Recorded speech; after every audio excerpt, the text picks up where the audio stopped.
We are now just 2 days away from the NBA trade deadline, and the Trailblazers continue to offload their players. CJ McCollum now headed to the Pelicans. Our Bill Reiter confirming that news for us today. McCollum, drafted in 2013, has spent his entire NBA career in Portland alongside Dame Lillard. This, of course, will split them up and send McCollum to play alongside Zion Williamson when he is finally healthy. That is to be determined. And Brandon Ingram. Details of the trade being reported. The Trailblazers would receive Josh Hart, Nickeil Alexander-Walker, Tomas Satoransky, and draft picks. The Pelicans getting McCollum, Larry Nance, and Tony Snell. The Pelicans and Trailblazers, by the way, sitting 10th and 11th in the West.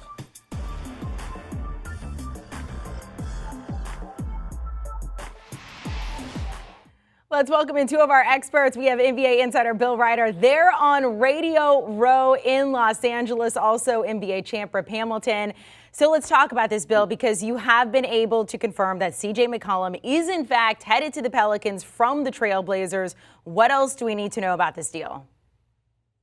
Well, for the Pelicans, it's obviously a huge investment of what they think can be a turnaround in the very near term next year when Zion is healthy. David Griffin, the GM, is making a bold move. And I got to tell you guys, I love it. And the few folks I've gotten on the phone from around NBA league offices love it for these guys as well. CJ McCollum may not technically have been an all-star, but he is an all-star caliber player. He is a great locker room guy. He obviously is a tremendous player. I think it's a big move for New Orleans. And the big question for Portland, and I've heard different things, is what this means in terms of, is it a tear down, or as they're trying to present now, is it a recalibration? Yeah, first of all, Bill, you got a pretty good backdrop right there that I'm really jealous of right now.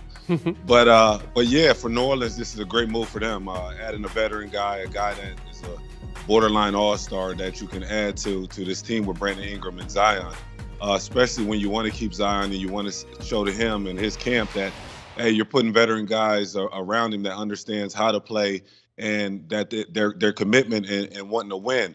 When you look at the Portland Trailblazers, they're trying to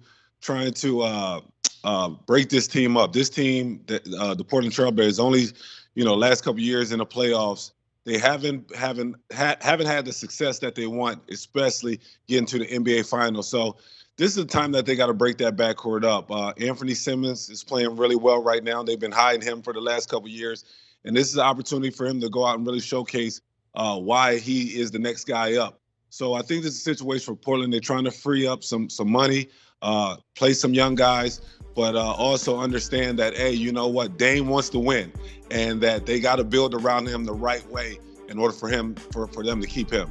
Rip, I'm going to go back to Dame here in a second because there's a lot to read into when it comes to him. But when this comes to the Pelicans, we were talking to Avery Johnson earlier, and he gave the Pelicans an A+ for this. He gave Portland a C. He said, look, this is huge for them. They are desperate to make it to the playoffs. How much, Rip Hamilton, can CJ McCollum help them immediately? Well, he can help them a lot. I mean, one, that, hey, you add him to this team right now, you automatically you're saying to yourself, hey, he's one of our top three. He's one of our big three guys. We still need him to score. CJ struggled this year for Portland, right? He struggled with his shot. He struggled with getting his rhythm out there on the floor.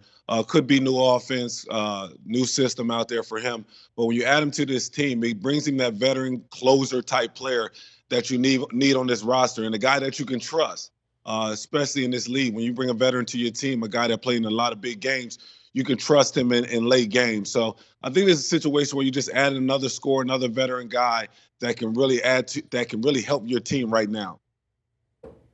Yeah, I'm with Rip, and I'll just add, this has been a Portland organization that really has been disarray going back to their coaching transition. Obviously, their general manager, Neil O'Shea, who was there for a really long time, fired over a few months ago after accusations of a toxic workplace, questions about whether Damian Lillard's going to stick around or force his way out. It's a fresh start for CJ McCollum in a place with young players and young stars who are hungry to win. And the standard, at least right now in New Orleans, is make the playoff. It's not make a conference finals, burst through, push through, make an NBA championship series like it was the case in Portland. I think this is going to be a great reset for CJ McCollum. And Zion needs to be healthy long term for this plan to work. But if he is, and even in the short term, I think McCollum, as Rip said, brings a lot of especially offensive firepower and veteran leadership that makes him a markedly better team in the short and the long term. Looking at this graphic, though, you see CJ McCollum, Norman Powell, Robert Covington, the two of those guys over with the Clippers now. And then you get Dame Lillard, who is still in Portland. Bill, what is there to, I mean, he said this whole time, like, look, I want to stay here, I want to stay here. But now when it comes to Dame Lillard, what can we realistically expect? Look, this is going to run counter to the message that the Trailblazers are putting out right now, including through the very credible reporter who broke the news originally that McCollum was being traded. The message that Portland's putting out is nothing to see here. We're going to build around Damian Lillard. We've got $60 million in cap space for this summer. We've got, a $20 million plus cap exception. That's a bunch of garbage. This is a teardown. Damian Lillard is not going to be. I'd be shocked if he's a Trailblazer a year from now. And this is the reason, and Rip can speak to this better than I can, but every time I've ever talked to a former or current NBA player, because I'm curious, I ask, what is the least desirable city if you were going to choose an NBA market where you would play? And a huge percentage of the people I've talked to have always said, for whatever reason, a variety of reasons, it's Portland. They know in Portland, Oregon, it's really hard to recruit free agents. And the free agency class this summer, Kyrie Irving's not going to Portland, Oregon. Bradley Beal's not going to Portland, Oregon.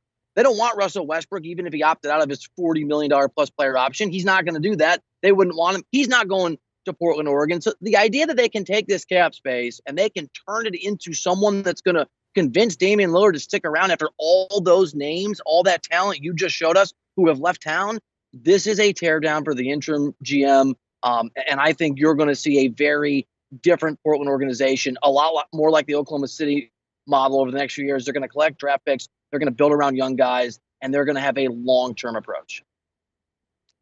Yeah, I really feel as though that Dame stay put. I mean, I agree with Bill, what he says. Hey, you know what, as a player and a former player, a lot of guys, when it comes to free agency, they're not looking at Portland as a great destination. But when you look at this ball club and you look at their success over the last 5, 6, 7 years, that Portland has never got over that hump, right? And that's getting to the NBA Finals. And a lot of that was that they invested a lot of money into their backcourt with CJ and Dame. And I always said to myself, when I looked at this team, that you got two guys that are very similar. Like, I don't look at them as them actually making each other better on the floor. Both guys need the ball in hand. Both guys are really great in pick and roll, but it doesn't seem like they set each other up on the offensive end as much. I believe that they had to make a trade. I believe that they had to get rid of some of the guys that was holding them back, especially from a money standpoint. Now you can be in a situation where you have close to $60 million, where you can go out and get two guys. You might have to overpay. And that might be a situation where they gotta be comfortable with themselves. But also you got an opportunity to get a couple first round draft picks. If Portland Trailblazers doesn't make the playoffs this year, they get another first round draft pick. So I think this is a situation where Dame has to be comfortable and understanding and belief with the people in the organization that say, all right, you know what, Dame, this is how it's been going on for the last 6, 7 years. This is what we think that this is the change that we have to make to get us over the hump. And you got to believe with him. So Dame has been there his whole career. I don't think that he leaves this team. He got his whole family living up there in Portland. So I think this is a situation where he has to be patient, and hopefully they put the right pieces around him. Do you want a sports network that delivers everything that matters about the game? The highlights, the picks, the instant analysis, no yelling, no fake debates, no politics. Hit the subscribe button and never miss a moment.